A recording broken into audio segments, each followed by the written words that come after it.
The year is 1997, and 20,000 fans that will gather in Montreal, Canada, would see one of the most controversial moments in wrestling history play out before their very eyes. Shock, confusion, and anger is some of the many feelings that will occur on this evening. The longtime feud between Bret the Hitman Hart and Shawn the Heartbreak Kid Michaels will come to an end in a very real fashion. Was there betrayal among many backstage, and ultimately a decision with a boss named Vince McMahon? Join us tonight on Tap Out Talk as we witness the dark side of the ring, the Montreal Screwjob. We start out the show with Jim Cornette leading up our documentary cast, getting slots and interviews, and talking about the events and the planning stages as he was member of creative at the time of WWE. We also have on hand documentary cast member Bruce Pritchard, who was also a part of creative in WWE and Vince McMahon's right-hand man at the time. We also lent the ideas and thoughts of Eric Bischoff, lead guy over in WCW, that actually would add his side of the story from the competitor standpoint, where Bret Hart ultimately would end up.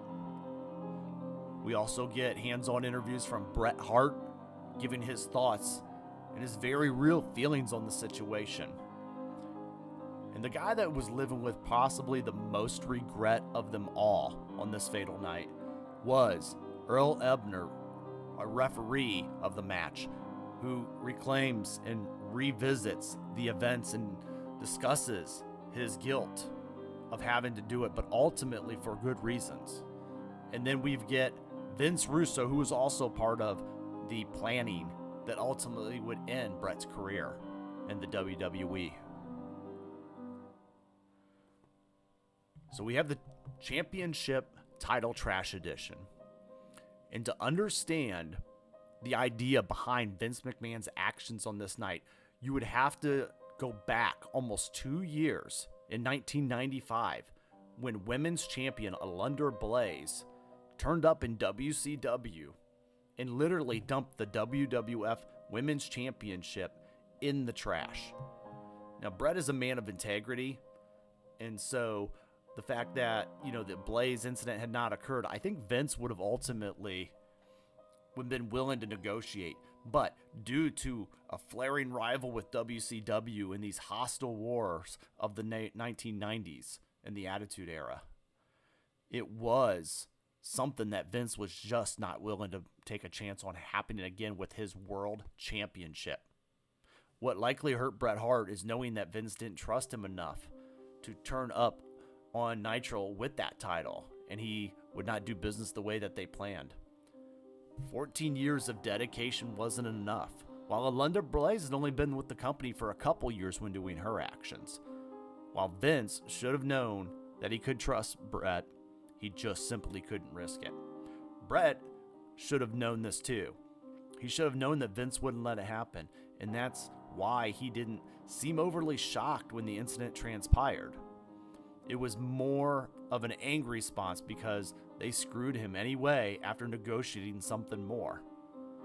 And Alundra Blaze incident, I believe, did contribute heavily to the Vince McMahon's thought process and influence on what could happen when Bret was ready to go to WCW. Another item to remember here is that Bret ultimately had renegotiated a new contract with the WWF. And Bret, in that case, as WCW competition kept going, Vince was the one that let Bret out of his contract, saying he couldn't afford to pay him anymore, which then resulted in the Montreal Screwjob incident. Also, we must revisit the curtain call. While the curtain call incident didn't directly affect the Montreal Screwjob, it did play an indirect part. Not only did Vince know that his loyal established superstars would leave for more money, it showed how prevalent in politicking it had become. Shawn Michaels changed his persona to suit the WWF's new attitude, insulting the fans' intelligence, so to speak, while Bret kept playing and portraying the family friendly hero of the 1990s and 80s. Bret knew that Michaels and the Clique had politicked their way up the ladder to stay on top, and the arrogant manner of the Heartbreak Kid in which they went about things rubbed him the wrong way. Bret documents this in his book many times. There was definitely a disconnect in not only the demographics of the company was targeting, but the manner of which they could do business. Vince allowed the Clique, which is Shawn Michaels, Kevin Nash, Scott Hall, Razor Ramon as you know him, and Hunter Hearst Helmsley, now known as Triple H, broke kayfabe on that evening. The Clique operated unopposed. They did business for themselves. They took hardly any punishment for the curtain call. Kevin Nash and Scott Hall was already leaving the company, so they couldn't be punished for the situation. Shawn Michaels was the top guy in the Federation at the time, so you couldn't really do much to him. Triple H got buried as the youngest guy in there, and he knew that, and he still withstood it. But Michaels got away unscathed. HBK was invincible because, again, he was too valuable at the time, no matter how degrading it was to the business. Jim Cornette shares his thoughts on the curtain call being very real and how he was very mad that they exposed the business so much. Hart was looking for respect of families and values, but the WWE was suffering with an old school philosophy that needed drastic change if it was to survive another year under the wrath of WCW. Michaels knew he didn't need to put over Bret, and Vince would inevitably back the loyal horse over one that was leaving. The arrogance and the disrespect played an enormous part in Bret's reluctance to negotiate a deal to drop the title in Montreal. We can say that the curtain call exposed the business, and it was never the same once again. But it also proved that Michaels had gained too much power in the WWE. Bret knew this all along, and he wasn't about to roll over just because of that. He knew the tides were changing. Let's look deeper into the feud, and we get a little bit of an inside on the Bret Hart-Shawn Michaels feud on a personal level.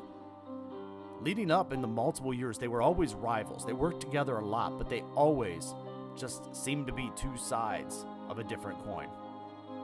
Another factor in this screw job was the animosity that these guys shared, with Bret insulting Shawn with his girly magazine comment and Shawn firing back, and that was with a sunny days comment. It should have been obvious to all that the relationship was broken between the two. They were always professional with each other in the ring, but outside, it was damaging to all involved.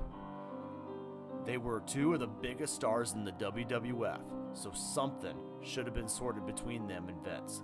But for whatever reason, they allowed it to fester, and this resulted in a backstage fight where some of Michaels' hair got pulled out, and Bret swung him around the locker room by it. While they have these guys continue to work together, it was obvious that they had very much heat towards each other.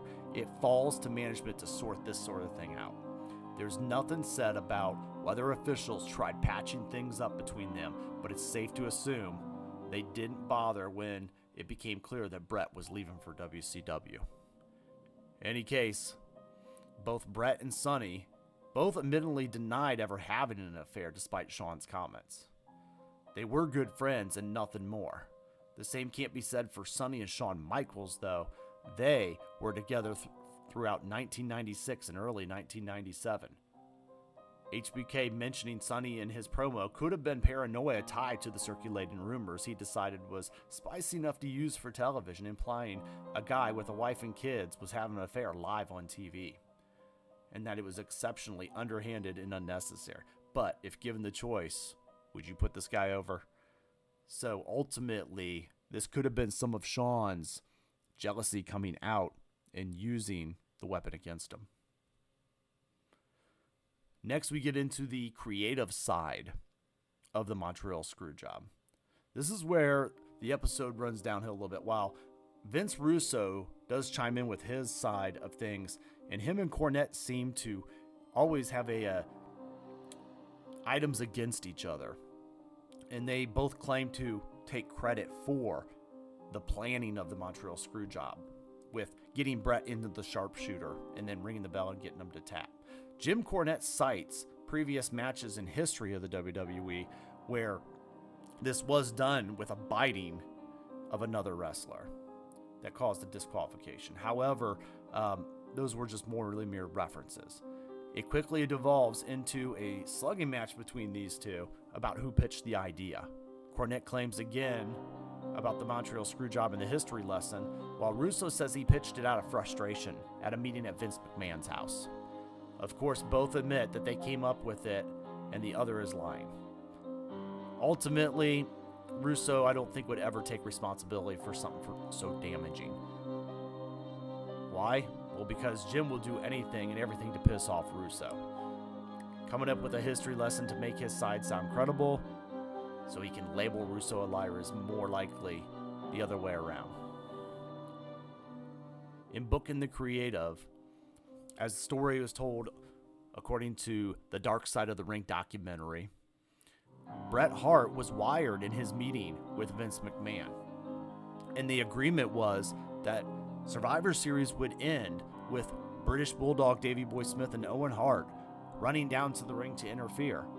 And then along with DX running down to the ring and Triple H interfering, causing the referee to lose control, and it ended a no contest, according to Bruce Pritchard.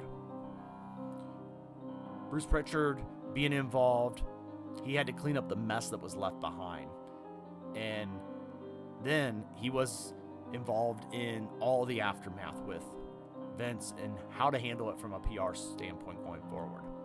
Speaking of aftermatch, when the match happened, Bret was shown in frustration. Shawn Michaels was shown looking and feigning ignorance, while Earl Hebner reclaims his thoughts of just wanting to get out of the arena and into a started car.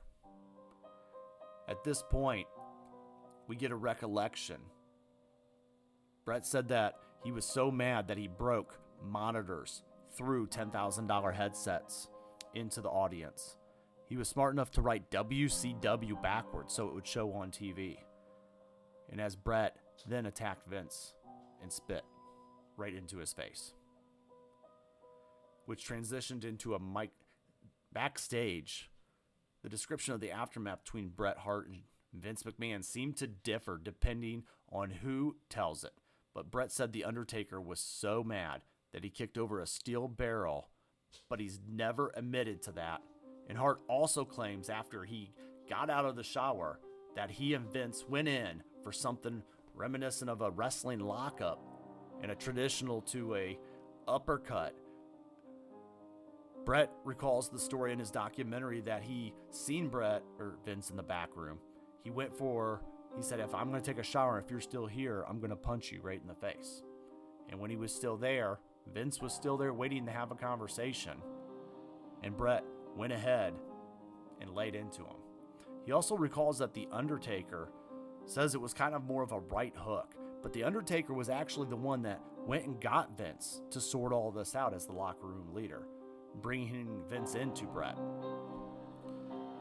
Ultimately, Bret claims he complimented Shawn for the match, who started babbling under the pressure, saying it's hard to say if it's true, but ultimately Shawn was saying he had no idea. Triple H, Hunter Hearst Helmsley, was looking awfully guilty himself, looking very awkward of having to deal with the situation. The Undertaker says he was sitting with Michaels on the other side of the locker room when it went down. Despite making up to each other many years later, Bret says he has lost sleep regretting not doing more in the incident, implying that he should have taken Michaels out as well and wasn't knocking out the boss even enough. This would actually spawn into the Vince McMahon character that would debut the next night on Raw.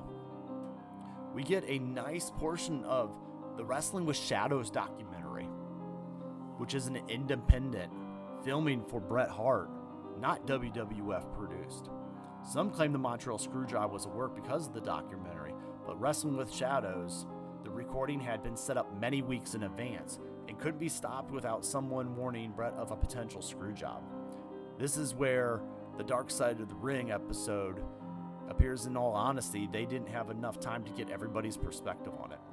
But for example, we don't hear Bret's take on it from back when he was in WCW or how his family took it over. We hear nothing about what the other talents did, like Rick Rude, Davey Boy Smith, Owen Hart, etc. Had to be a difficult time for Owen Hart in the WWE, still trying to honor his contract for the years later. Wrestling with Shadows is a long documentary, but it does give us a really great outlook and a perspective into Bret's career, not just on this night, but also throughout his life. Stu Hart was from a different time, and his techniques were just from a different era. Bret pays a lot of respect in this to Stu in the dungeon and how he taught and developed so many wrestlers. Wrestlers like Chris Benoit, wrestlers like Chris Jericho, and many, many more that came out of the dungeon. We get back into the documentary of the Montreal Screwjob, The Undertaker and WCW's reaction. The Undertaker's is opening up about many stories here, but one he recently touched upon was his perspective of the Montreal Screwjob, as he suggested in the past that The Undertaker couldn't understand why Bret couldn't drop the title to him. If there was such a problem with Bret dropping the title to Shawn, why not work around it and having the Taker drop the title the next night? He was already involved with him in the storyline, and it made little sense to Vince that he felt he needed to drop the title exactly to Shawn Michaels. As the locker room leader, he describes the overall vibe of how everyone was feeling in the aftermath, and you can listen, you can hear his take on it in other documentaries. As far as WCW, we get Eric Bischoff talking about the entire New World Order opening Nitro, walking into the ring with Canadian flags. By trying to avoid the catastrophe with the Screwjob, WCW used it against him. And after welcoming Kevin Nash, Bischoff takes shots at him. He brags about all the money he can spend in the company he keeps. Next, Eric comes out, and Bret Hart, because you're such a knockout kind of guy, Hogan laughs at him at that initial joke. The NWO has a gift for him. They proceed with a possible worst rendition of the Canadian national anthem ever in the history of the world. WCW never used Bret properly, I feel. And they actually brought him in a little bit of a heel and then tried to make him a face. And at the end of the day, I don't think they knew the direction, the dynamic of what they could do with Bret. And they had some interesting feuds with him, with Goldberg, which would ultimately end Bret's career in an unexpected fashion. Ultimately, we look Bret's career being a little disappointing in WCW, but we can't help but feel that it was tainted that night with the events of the Montreal Screwjob 1997, when the wrestling world just got a little bit more real. In 2002, the WWE produced WWE Confidential, a show that was about exposing and pulling back the curtain of the industry at this time, and it was a little more acceptable and comfortable. There was an episode on this confidential show called the Montreal Screwjob. Bret Hart and many others were on hand, except for Earl Ebner, to share their side. Michaels seemed slightly amused telling it at this time as the effect wore off, like it's still a little bit of a joking matter to him. Gerald Briscoe confirmed that Patterson and many others had no idea what was going to happen. They show a clip to address Vince McMahon and gave it not long after a while. McMahon had a black eye when he showed up on Monday Night Raw, talking about giving respect to the company that made you. HBK is looking for sympathy in here, as he knew he would take a lot of heat for the Screwjob incident from the locker room and from the guys. And when he asked by Bret straight up in the locker room, he said he didn't know anything about it. Both Vince and Gerald Briscoe put Shawn over for being gutsy and courageous to go through with it and think of the company. They claimed to have gone over some protection holds with Michaels in case Bret tried to hurt him during the match. Although we heard the dark side of the ring, that he'd always be professional in the ring, Vince says that he allowed Bret to get a free shot at him, and that's why he got punched in the face. Again, it's painting the picture of the WWE narrative. So I feel like this confidential episode was known to be painted in the picture of the WWE shining the light.